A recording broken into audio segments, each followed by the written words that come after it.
Bien, en este tiempo cuando el profeta profetizó eso, todo Israel estaba en pecado, aún la casa del rey estaba en pecado. Entonces Dios había hecho un pacto con David que no va a faltar un descendiente de David sobre el trono.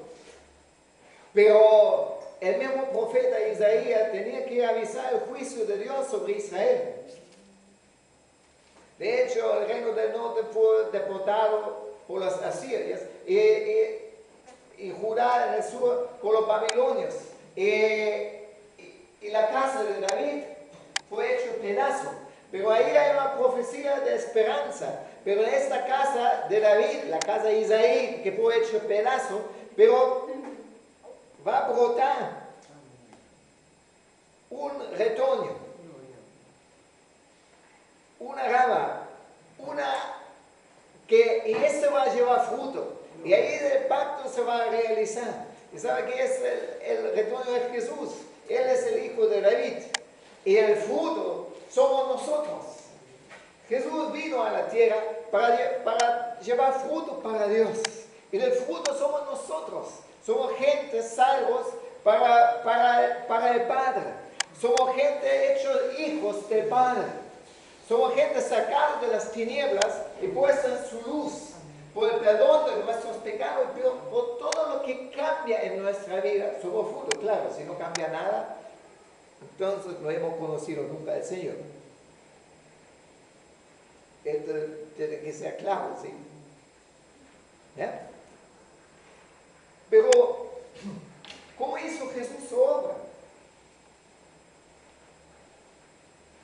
Todo pasó a través del Espíritu Santo, ¿sí? Hasta que fue engendrado por el Espíritu Santo. Fue hecho hombre por el Espíritu Santo. Después, todo su obra hizo en el poder del Espíritu Santo. Pero él no solamente es que hizo su obra en el Espíritu, en el poder del Espíritu Santo, hasta que dice Hebreos 9:26, que hasta por el mismo Espíritu eterno de Dios se entregó a Dios como sacrificio. Hasta la cruz soportó por el poder del Espíritu Santo, todo por el Espíritu Santo, ¿sí?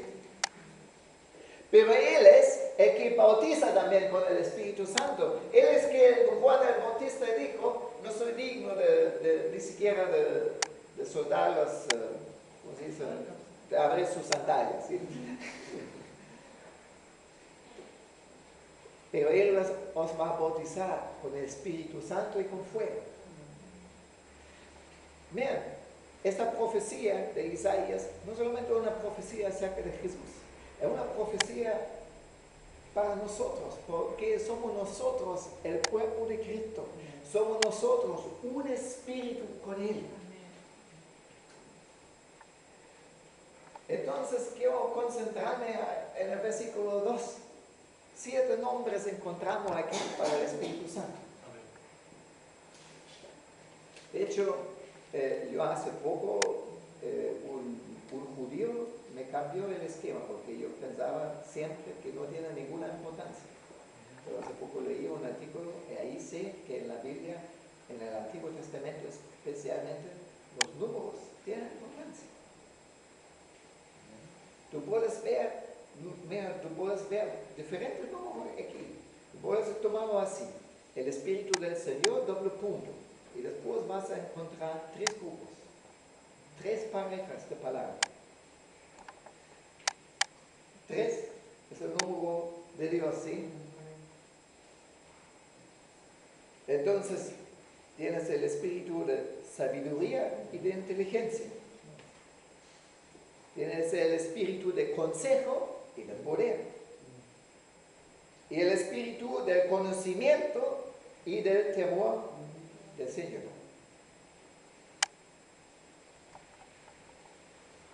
Entonces ahí tiene el número de Dios.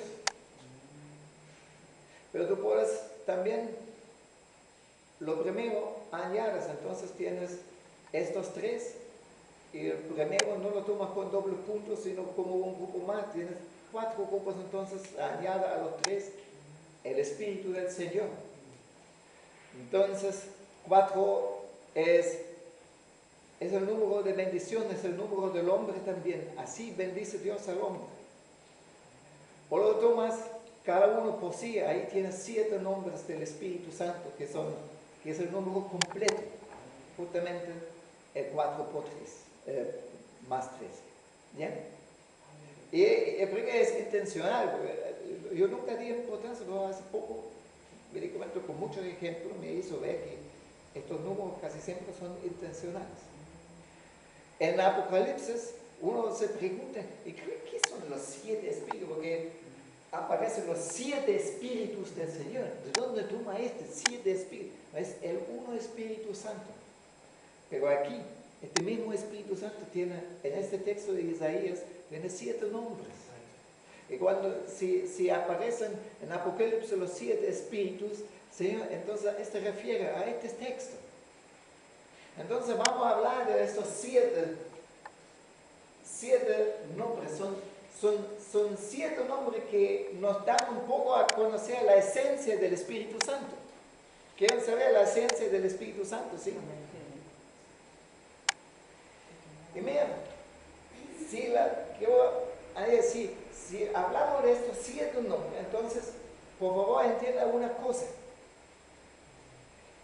Esto nos sirve si conocemos el característico del Espíritu Santo, tenemos que saber algo.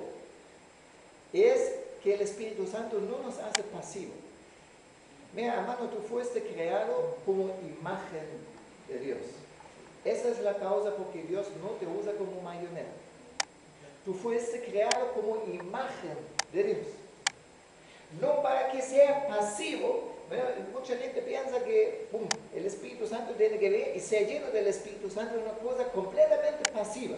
Y lo mejor es que me vacío y de repente viene algo y ahí estoy lleno del Espíritu Santo. No funciona así. Cada uno de estos nombres del Espíritu Santo también nos da a entender dónde podemos esforzarnos para ser llenos del Espíritu. Porque ser lleno del Espíritu es una cosa activa también de nosotros. El Espíritu Santo viene de Dios, sí. Pero todo lo que nos da son cosas, Él enciende nuestra personalidad. Y para que se desarrolle en nosotros, entonces tenemos que ser nosotros activos en estas áreas. ¿Me entiendes así?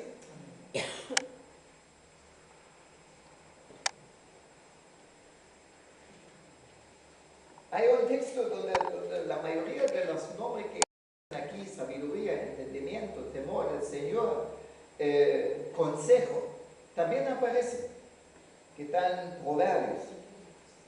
en Proverbios 12. Yo leo desde versículo 2. Da oído a la sabiduría, e inclina tu corazón al entendimiento, porque si clamas a la inteligencia y alzas tu voz al entendimiento, y si la buscas como a plata y la procuras como a tesoros escondidos, entonces entenderás el temor del Señor y descubrirás el conocimiento de Dios. Porque el Señor da sabiduría, de su boca viene el conocimiento y la inteligencia. Yo leí este texto porque una de estas dos cosas dice del Señor viene, pero justamente porque viene del Señor dice esfuerzo para adquirir. ¿Ya? Ok. Con este en mente, vamos ahora a analizar los 7 nombres del Espíritu aquí. Regresamos a Isaías 11, versículo 2. Y reposará sobre él el Espíritu del Señor. La Reina Valera dice el Espíritu de Jehová. Que aquí está el nombre de Dios. O el Espíritu de Yahvé. ¿Ya? Es lo primero que tenemos que saber del Espíritu Santo. Es el Espíritu del Señor.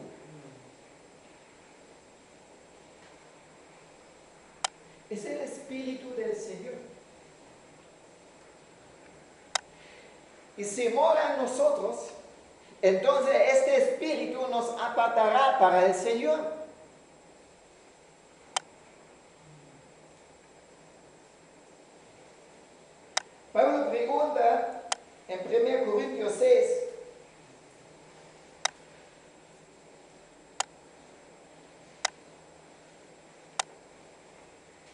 versículo 7, versículo 19. ¿O no sabéis que vuestro cuerpo es templo del Espíritu Santo y que está en vosotros, el cual tenéis de Dios, y que no sois vuestros, y que no sois vuestros? El Espíritu Santo no va a llenar a una persona autónoma. El Espíritu Santo no nos llena para nuestros intereses propios. No es una posesión de nosotros, ¿me entienden? El Espíritu Santo nos hace posesión de Dios. Ya no pertenecemos a nosotros mismos. Mira, una causa porque notamos tan poco del Espíritu de Dios es que a veces robamos a Dios.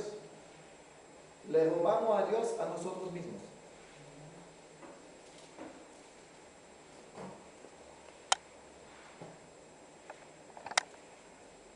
Le robamos a Dios a nosotros mismos. Porque vivimos como si esta vida sería la nuestra.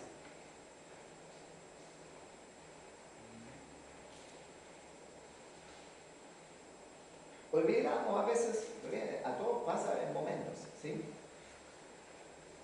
Olvidamos a veces lo que prometimos cuando nos cometimos, ¿sí? Pero el Espíritu Santo nos llena para el Señor. Entonces, el característico de una persona llena del Espíritu Santo es una persona llena del Espíritu Santo no puede ser ni egocéntrica ni egoísta. Porque el Espíritu Santo justamente te saca de la concentración en tu propio ego, de la concentración en tus propios sentimientos, deseos, sueños, para que tú te orientas tu vida para el Señor, la proyectas para el Señor. Ya no es tan importante tus propios intereses, sino más importante es el reino de Dios. Más importante es la obra de Él. Más importante que tu propio honor, que lo que piensa la gente de ti es que piensa la gente de Dios. Más importante es Dios que tú mismo. Entonces eso es algo que nunca vamos a estar 100%. Yo creo que nadie de nosotros puede decir que siempre las cosas del Señor son más importantes. ¿O hay alguien aquí que dice esto de sí mismo? Que levante la mano. Y ahí está la meta, ¿sí? Si somos llenos realmente del Espíritu Santo, esa será la realidad. Porque es el Espíritu del Señor. Estamos en Isaías 11:2. Es el Espíritu del Señor. Nos hace confiar en el Señor. Mira, una confianza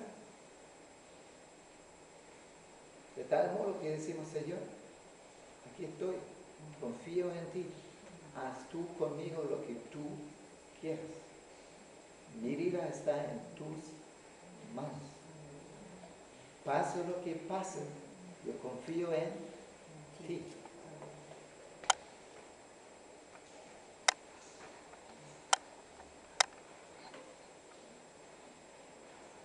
Producto de tal confianza es obediencia. Es el deseo de servir al Señor. Y el deseo de servir al Señor debería ser más fuerte que cualquier otra cosa. A veces la gente dice, ay, ya, no, es tan fácil. A veces tenemos un llamado y lo abandonamos por cosas propias, porque no nos sentimos bien. Hermano, pasa tantas veces. La gente tiene un llamado fuerte. Están llorando tan fuerte, sienten el llamado para ser misionero. La mayoría de la gente que recibe un llamado para ser misionero nunca jamás va a la misión.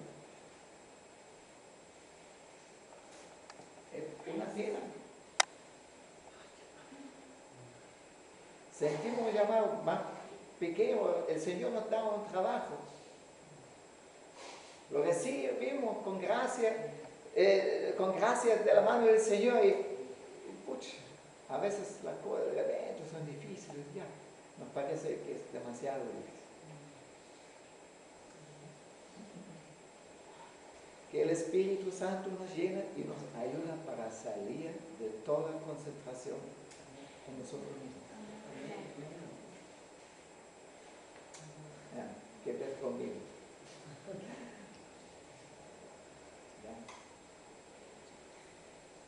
Ya. A veces tan importantes son nuestros sentimientos, nuestros deseos, nuestras proyectos.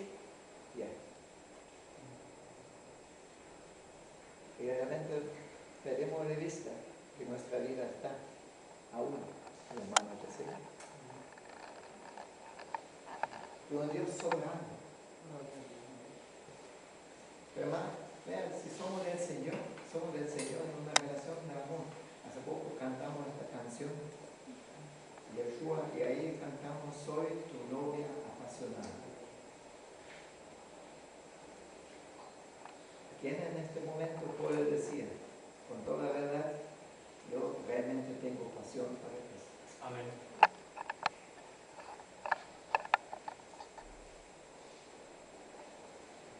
Si el Espíritu del Señor nos llena, tenemos un amor apasionado hacia el Señor. Y si hemos salido del primer amor, entonces es tiempo de regresar y de renovar el primer amor.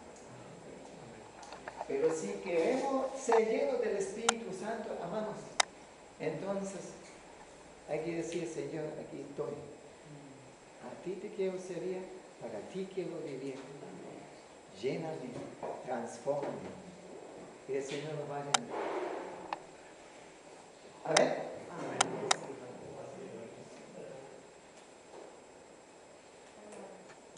Lo segundo, el Espíritu Santo no solamente es el Espíritu del Señor, pero también tiene el nombre aquí, el Espíritu de qué? El Espíritu de sabiduría. El Espíritu Santo es el Espíritu de sabiduría.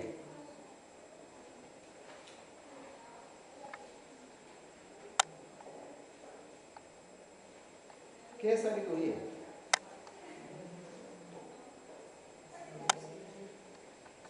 Mira, sabiduría es la capacidad de tomar decisiones correctas, de solucionar problemas y de crear estrategias para soluciones.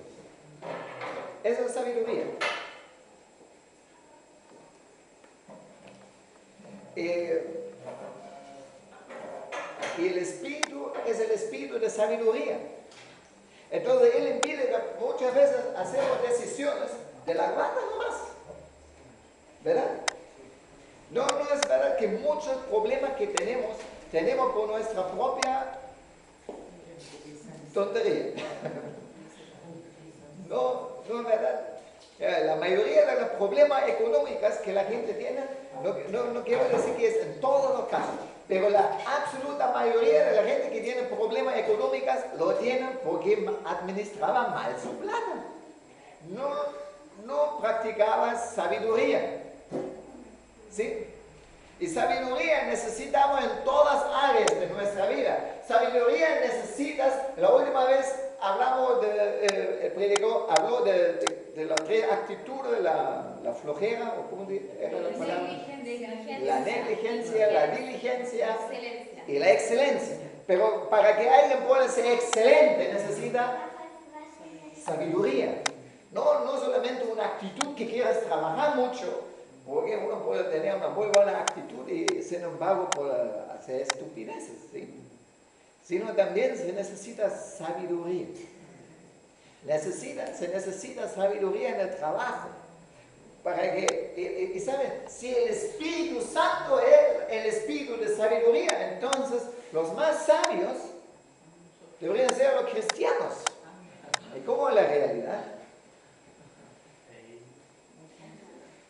Mira, también respecto al sermón del hoy, cuando nosotros llegamos a Chile, yo me recuerdo, en este tiempo presidente de la Iglesia Luterana a nivel nacional, nos dijo en uno de los primeros días, nos expresó su respeto por los evangélicos.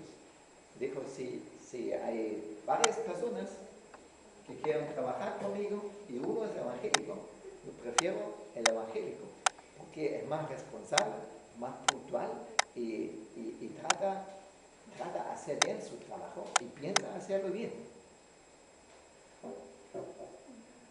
La realidad de hoy en día, 14 años después, es completamente diferente. Ahora la mayoría de los empresarios me dicen, si tengo aquí, hay varias gente que quiere trabajar conmigo, si hay alguien evangélico, mejor no.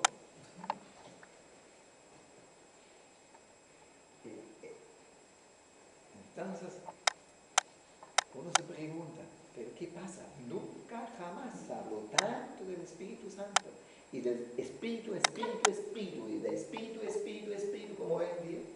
Sin embargo, no tenemos el testimonio de ser más sabios que el promedio de la gente.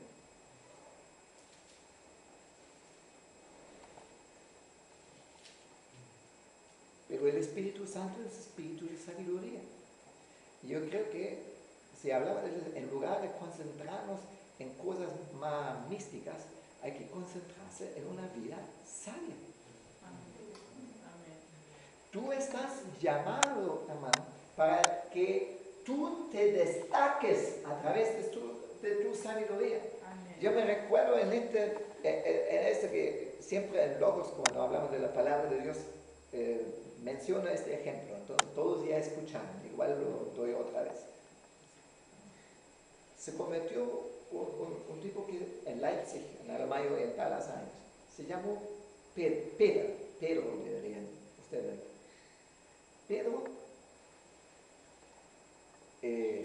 no sabía ni leer ni escribir, a pesar de que había estado 10 años en el colegio.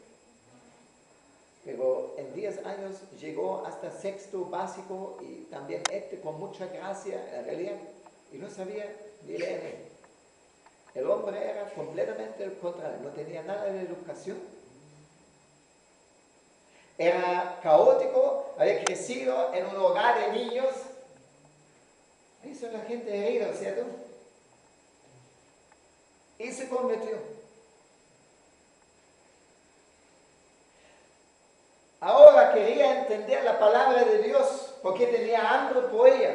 Aprender a leer. Se esforzaba para entender la palabra de Dios.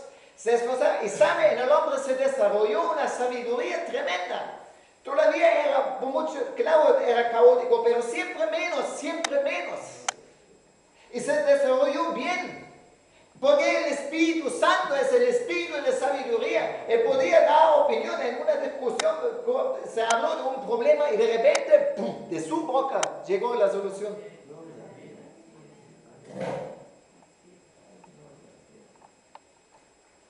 Pero se esforzaba para eso, hermanos. Esa es la diferencia. Porque nosotros pensamos que podemos tener sabiduría.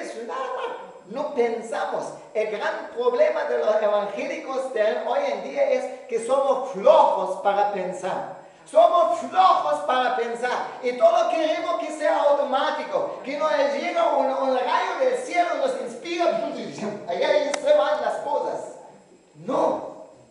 Si quieres adquirir sabiduría, entonces sabiduría tiene que ver con pensar, con esforzar para buscar soluciones, con esforzar para analizar situaciones, para tomar una decisión correcta, con buscar sabiduría, con pensar realmente, ¿sí? Y tiene que ver con una disciplina mental. ¿Somos dispuestos para eso? Amén. En lugar de ser tan emocional. Vean, una de las diferencias entre un sabio y un insensato es, el insensato no está movido por sabiduría. ¿Sabe por qué está movido? Por sus emociones. Siempre está movido por sus emociones. El sabio no está movido por sus emociones. El sabio domina sus emociones. Tenemos emociones, podemos ser tristes, podemos llorar, podemos ser alegres y reírnos. Está bien, Dios también tiene emociones. El mismo Espíritu Santo puede ser entristecido. Dios mismo tiene emociones. Emociones son parte de nuestra imagen de Dios. ¿Sí? Dios no es un Dios frío, es un Dios emocional también. Pero gracias al Señor, sobre todo, es el Dios que soltó la sabiduría. Y nosotros, la sabiduría hace que dominamos nuestras emociones y tomamos las decisiones no por ellos. Y actuamos no por ellos, sino actuamos con inteligencia. ¿Sí? Y sabiduría tiene mucho que ver que sabemos qué es lo correcto, porque decisiones buenas no son solamente, porque sabiduría no es astucia. Sabiduría está conectado con el temor de Dios. Sabiduría, queremos tomar decisiones, pero bueno, en el sentido que son de acuerdo a la voluntad de Dios. Entonces el sabio siempre piensa en cada situación cómo puede llevar a cabo la voluntad de Dios. ¿Qué es la voluntad de Dios y cómo puede llevarla a cabo? ¿Quieren eso? ¿Sí? Y para que podamos tener sabiduría, para que realmente podamos tomar decisiones buenas, solucionar problemas y crear estrategias, necesitamos entendimiento. Pues es una pareja en este texto. Es el espíritu de sabiduría y de inteligencia. Para la sabiduría necesitamos inteligencia, entendimiento. La palabra refiere a la capacidad de pensar bien, a la capacidad de analizar. Los niños todos los días tienen un autopromo chiquitito estacionado frente a mi entrada de vehículo, algunos de las 10. Sí, tenemos